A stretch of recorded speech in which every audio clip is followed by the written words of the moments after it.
सोनू। जी पापा। चल भाई, बहुत तेज धूप हो रही है, अब घर चलते हैं। अब नहीं हो रहा। मैंने आपसे कहा था कि आप रहने दो पापा, मैं कर लूंगा अकेले। हाँ हाँ, कहा तो था, पर तुझे अकेला कैसे करने दूं?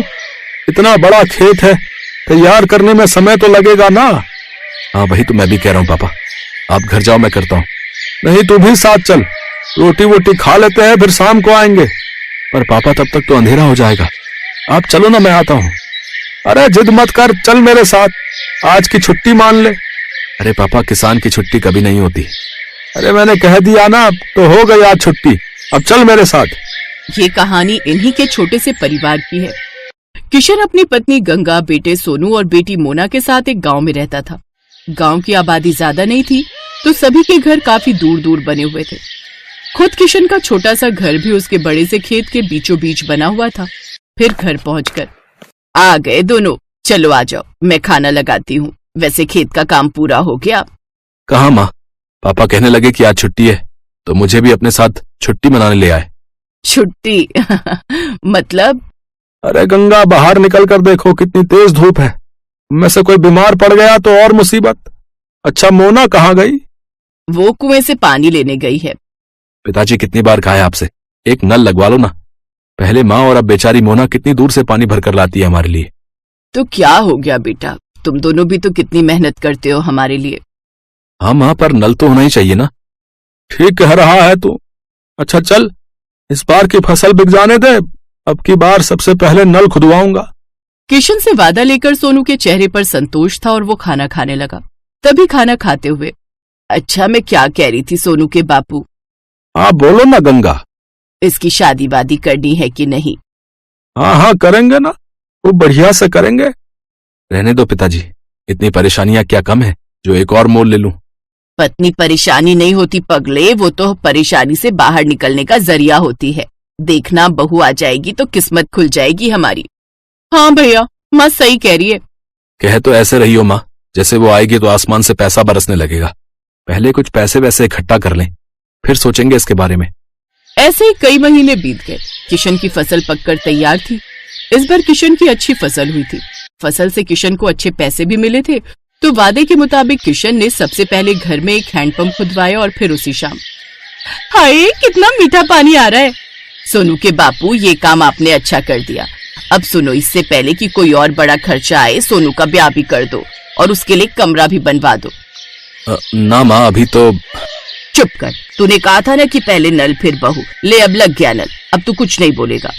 माँ की बात सुनकर सोनू चुप हो गया। फिर उस दिन से ही गंगा और किशन ने सोनू के लिए लड़की देखना शुरू कर दिया। और फिर क्या हुआ माँ, बात बनी? हाँ बन गई भाई, मुझे तो लड़की बहुत अच्छी लगी। राधिका नाम है उसका, पढ़ने लिखने में बहुत तेज है। पर क्या माँ? उसके बाबा की तबीयत सही नहीं रहती, माँ है नहीं, लेकिन मुझे तो बहुत अच्छी लगी। देखने में भी बड़ी प्यारी है। हाँ, और मुझे तो बहुत समझदार भी लगी। हम तो हाँ कर आए हैं, अब तो शादी की तैयारी करो भाई। कुछ दिनों के बाद सोनू की शादी राधिका से हो गई। राधिका ने ससुराल आते ही घर का सारा काम संभाल लिया। इस छोटे से परिवार में खुशियां ही खुशियां थी।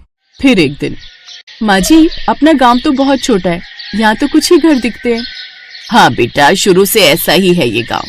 राम राम सबसे है, लेकिन किसी से कोई ज्यादा मतलब रखता नहीं है। सब अपनी अपनी खेती करते हैं और खुश रहते हैं। माँ जी, हाईवे कहाँ को जाता है? दिल्ली की तरफ जाता है बिटिया। आप कभी गई हो दिल्ली? हाँ, एक बार तेरे बापू ले गए थे मेरे इलाज के लिए। बहुत चौड़ी सड़क है भाई, बस वाले ने सर भगा दी बस। इसका मतलब दिल्ली ज्यादा दूर नहीं है यहाँ से। हाँ, पर तू क्यों पूछ रही है? नहीं नहीं, कुछ नहीं, बस ऐसे ही। गंगा समझ नहीं पा रही थी कि राधिका के मन में क्या खिचड़ी पक रही थी। ऐसे ही वक्त बीतता गया। फिर एक दिन किशन और सोनू सिर पकड़े बैठे थे, तभी राधिका चाय लेकर आई। क्या हुआ पापा, कोई परेशानी है क्या? हाँ बेटी, इस बार बड़ी विपत्ति आन पड़ी है। अब की बार बारिश बहुत कम हुई है, सारी फसल सूखने लगी है। बेचारा सोनू नल से बाल्टी भर भर कर फसल सींच रहा है, ताकि हमारे परिवार के लायक तो कम से कम अनाज निकल ही आए। पर पिछले साल तो खूब बारिश हुई थी। हाँ राधिका, तब इतनी बारिश हुई थी कि आधी फसल गल गई थी। खेती किसानी की यही समस्या है, बारिश कम हो तो दिक्कत और ज्यादा हो जाए तो दिक्कत। भगवान जाने क्या होगा आगे। मोना की शादी भी तो करनी है और जब पैसे ही नहीं जुड़ेंगे तो फिर कैसे होगा सब। भरोसा रखो गंगा, सब ठीक हो जाएगा। अपने परिवार को परेशान देख राधिका भी दुखी हो गई। वो अब अपने परिवार की मदद करने के बारे में सोचने लगी और फिर, पापा एक बात कहनी थी आपसे। हाँ बेटा बोलना, क्या बात है? मोना की शादी के लिए कितने पैसे चाहिए आपको? क्यों ऐसे क्यों पूछ रही है बेटी? बताइए ना पहले। कम से कम 5 लाख तो होने ही चाहिए। 3 के आसपास तो जमा है बैंक में, लेकिन 2 लाख का इंतजाम कैसे होगा पता नहीं। मेरे पास एक उपाय है, अगर आप लोगों को ठीक लगे तो। हाँ हाँ बोलो ना राधिका। देखिए, आजकल ना ये शहर वालों को फार्म हाउस वेडिंग और फार्म हाउस पार्टी का बड़ा चस्का है। हमारा खेत हाईवे से लगा हुआ है, दिल्ली भी दूर नहीं है, तो बस हमें हाईवे से खेत तक का रास्ता ठीक करना है, लकड़ी से खेत की बाउंड्री करनी है और कुछ चारपाइयां और सजावट का काम करना है और एक अच्छा सा नाम सोचकर एक बोर्ड लगाना है। बेटा मुझे तेरी बात कुछ कुछ समझ में आ रही है, इस सब के लिए पैसे कहाँ से आएंगे? वो 3 लाख रुपए हमारे काम आएंगे और अगर धंधा चल निकला तो मोना की शादी हम धूमधाम से करेंगे। मुझे भी ये आइडिया बढ़िया लग रहा है। अगले ही दिन से पूरा परिवार राधिका के कहने पर काम में जुट गया। हाईवे से लेकर खेत तक बढ़िया टाइलें लगा दी गई, लकड़ियों से खेत की 4 दीवारी कर दी गई और फिर खेत अच्छे से साफ कर उसमें घास उगाकर जगह जगह सुंदर चारपाइयां लगा दी गई। फिर खेत के बीचों बीच एक सुंदर और बड़ी सी खुली झोपड़ी बनाई गई। पूरे परिवार ने जमकर मेहनत की। फिर अगले ही दिन, हेलो, मेरा नाम राहुल है, मैं दिल्ली से आया हूँ। ये रिजॉर्ट पहली बार देखा, क्या परसों शाम के लिए स्पेस अवेलेबल है? हाँ हाँ जी बिल्कुल। क्या फंक्शन है? मेरे बेटे का बर्थडे है, केटरिंग मैं खुद देख लूंगा, बस मुझे ये जगह अच्छी लगी। मेरा बजट 20,000 का है, बोलिए आपको चलेगा? जी हाँ बिल्कुल। थैंक यू सो मच, ये लीजिए 10,000 रुपए एडवांस। राधिका का प्लान काम कर रहा था। 2 दिन बाद राहुल ने अपने बच्चे का बर्थडे खूब अच्छे से मनाया। राधिका और उसके परिवार ने पूरे खेत को गुब्बारों और रोशनी से सजाया था। ऐसे ही धीरे धीरे लोगों को गंगा के रिजॉर्ट के बारे में पता चलता गया और लोग आते गए। अब तो राधिका और उसके परिवार को काम से फुर्सत नहीं थी। फिर ठीक 2 साल बाद, भैया खाना जल्दी लगाओ, बारात आने वाली है। जी मैडम, अभी लगाता हूँ। ओहो, मोना तैयार हुई कि नहीं? मोना मोना आ जाओ भाई।